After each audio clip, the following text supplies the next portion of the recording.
Hanging out with Jimmy Phelps. This is our second interview that we did out here on last Thursday, out here at the HBR shop out in Weedsport. Fantastic shop, by the way. One of these days we're going to show you around and give you a little shop tour. Jimmy, fresh off 6 races, 5 at Volusia, 1 at Cherokee, but he's going to take his racing hat off and he's going to go for his GM hat this time. He'll be entering his 9th year as general manager here at Weedsport Speedway. First of all, how are things looking for I know the schedule hasn't come out yet, and that'll be at the show this weekend, but how do we look for 2022? Good. It's going to be similar schedule as last year. A bunch of the shows now that we've been doing year after year after year, they're for the most part all coming back, and so I think there's 4 Super Dirt Series races in total. A couple 358 races. We got the World Outlaws coming back. We got some exciting news coming down the pike on that front that we'll learn next week when we release. And we'll learn that at Motorsports Expo. That's correct. Yeah. Okay. So we should see a release to our schedule next week. Tony Stewart's group's coming back, the All-Star 410 Sprint, so that's cool. Nice. Bikes are back on the holiday weekend, July 2nd, 3rd, 2nd, 1st and 2nd. They do a great job here, and then obviously to bring them in on the 4th of July weekend, a real big deal for us. So could you do a little pre-event with the bikes like so you did before? We typically do bike night on Friday night, so it's like a bike show. They do some live entertainment, some meet and greet stuff. And you got a bar right bands, there, so yeah. Yeah, so nice. Gives the fans a chance to meet the riders, kind of see them in person, pit tours, stuff like that. Is that most of the audience for that event, or are there some dirt modified fans that trickle in for that too? You don't see too many. You don't see too much crossover, surprisingly. Ironically, walking around the bike show, I end up seeing a lot of guys that I used to race with. Oh, that maybe are got out and got Harleys. Got out and now they got bikes, or they just they gotten a little older, and that's more of a pastime for them now than going to races. So it's kind of neat. You see a lot of faces you recognize, but the diehard Saturday night races are still at the Saturday night track. Yeah, so, a lot of great beards too, right? A lot of salt and pepper beards at that point. So, and again, remember, he's going to be at the show this weekend, so make sure to stop by the Speedway booth. You're going to have printed schedules for everybody to grab and all that? We'll have the schedules there. We're going to have some apparel there, some closeout stuff from 21. Oh, cool. We're going to have some cars on display. We're going to have some information for anybody that's looking for some part-time work next summer here at the Speedway. Oh, cool. An opportunity to sit down and fill out an application and kind of learn a little bit about what we got to offer there. So be a little bit for everybody, and of course, it'll just be good to see everybody again after a year off or so. And that show's always been so important to the local racing scene. Just it's absolutely. Not only is it a kickoff, but it's a place for everybody to get together and kind of catch up a little bit before the business end starts. So it's kind of neat. Okay, and again, make sure to get there and check all that stuff out. So a lot was made in press releases. I think it was in the fall when we started to hear about this, about some changes that you were taking with the track. What can you tell me at this point, and what was the situation you were trying to correct? Well, what I can tell you is that we're cognizant of the fact that the racing needs to improve in certain situations, and especially that midsummer condition where it's just hard to keep the moisture in, and I think that this place can race. It has raced for years. It's raced really, really well when it's slippery, and for some reason right now, the way the grade is and the way some of the shapes have changed and elevations have changed, it seems to get a pretty one lane when the track blows off. So our goal isn't really to try to make it race a lot faster, but we want to try to open up a couple grooves. So what we're looking to do, and we've already done some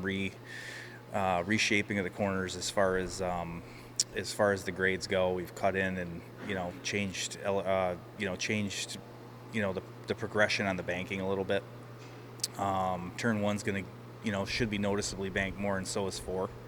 And then obviously we got some clay located that we're waiting for weather to get put down, and actually that could start any day now. Like we actually looked at possibly yesterday and today, and just didn't quite get there. So I mean, we're ready for it. It's just a matter of there's 3 or 4 pieces of that puzzle that all have to line up, and we're hoping by April the clay's down and we're starting to work it. Well, you raced here before HBR, and of course before Al Hankey came in. How was it different when you got here that first time versus before? Because I heard turn 4 didn't pinch quite as much as it used to. Well, it's really hard to say. Back, I remember it being different prior to Eric Kingsley. You know, I know he made some changes, Yes, he did. and I'm not really sure shape-wise, you know, if he made a bunch of changes or he didn't. But, you know, it definitely raced.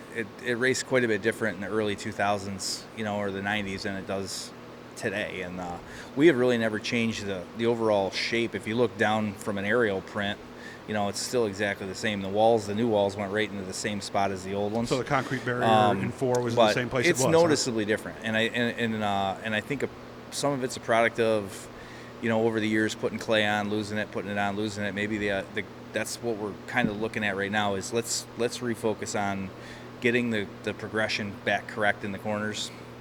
We did make a minor barrier location change in 1 and in 4. Bring it in or push it out?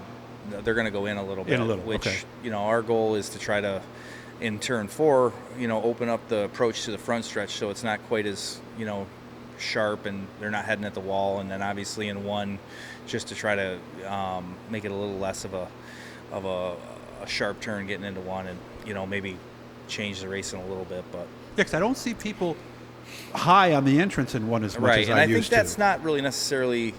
I think that's more of a grade thing. So we're kind of learning that, you know, the way the most progression in the track right now seems to be in the middle of the track. So like when you go down into the corner, there's a lot more banking. There's almost more banking from the bottom groove to the middle than there is from the middle to the top. It's something that's hard to see by from the naked eye, and that's what we're trying to fix. Okay. Yeah. So we have a practice to see how that works? Yeah, our goal is to definitely have probably more than 1. Okay. You know, for twofold, we want to give the guys an opportunity to try some stuff. We want to test always. Sure. You know, we don't get down there nowhere near as much as some people would think. So you're not out there every night during the week. Yeah. No. So, you know, we obviously always want to take every opportunity we can to learn. So at the end of the day, if we can get down there, test, allow some other people to come in and do some tests and practice for whatever reason, and then it'll also give us an opportunity to get cars on the track and see if, you know, make sure that we, by Memorial Day, when we have that first tour event, we got it right. Okay. There have been a lot of years there where it seemed like there was always something new happening every year. Is there anything new that people are going to notice this year? I mean, I don't know if visually. You're kind of running out of new things to do, I don't know. right? Visually, we'll see a bunch new, and even some of the changes to the track. I mean, the drivers will probably see it, probably feel it more than see it. But I don't necessarily think that you're going to walk in the grandstands and go, holy crap, the track looks totally different. It's not going to be the case. Okay. It's small tweaks that need to happen, I think, to fix some of the problems that we're talking about.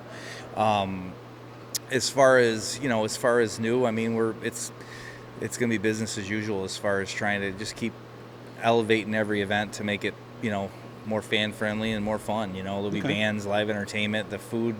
You know, they're always working in the kitchen to try to, you know, enhance the food experience. We got Shane coming back, so I mean, he's a one-man entertainment center. So, you know, I think, you know, we got our program intact, and we're just going to kind of tweak off it. All right, as long as you're not getting rid of my pork burger, because that's what I get every time I come. We'll that's never my get favorite. rid of that. Yeah. Little special sauce on there too. So and he's not going to give me the recipe. So make sure to check him out at the show this weekend. Like we mentioned, they will be at Motorsports Expo. Hit the blue E down there. That'll subscribe you. We're getting ready to go in a high here soon. So Jimmy, I appreciate your time, man, and good luck with everything. Thank you. Thanks, Doug.